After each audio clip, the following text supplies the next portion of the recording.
So this video segment is about feeding.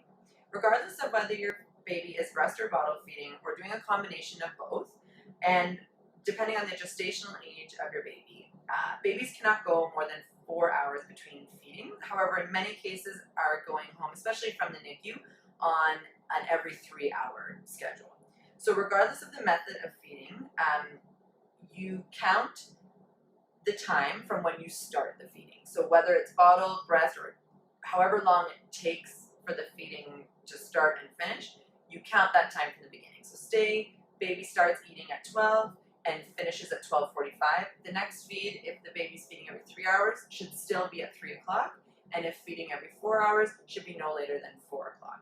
But every baby's plan is different and of course was specifically tailored to your baby. So we strongly urge you to keep with the same plan as discharge in the NICU until you are seen for your follow-up, at which point perhaps a neonatologist, if you're being seen in the neonatal follow-up clinic, or your pediatrician or family doctor then says you can change, because we just want to ensure that the baby is having appropriate weight gain. So whatever you have been doing up until this point, continue to do at home until you're told otherwise. In any case, it is also important to know if baby is getting enough food. So of course, ways to determine this are if baby is reasonably content after feeding, and that will happen once your milk is in if breastfeeding. Most babies leave the NICU though with an established feeding plan.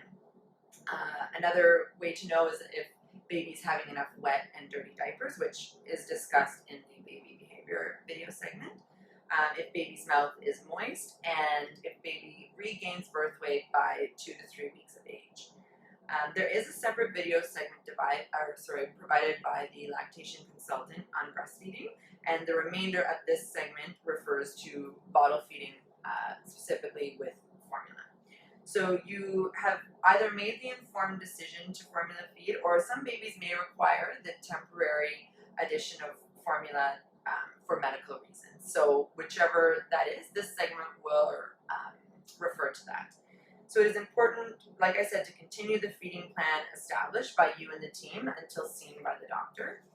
All formula-fed babies should be given a formula that is iron fortified unless otherwise specified by the pediatrician or neonatologist.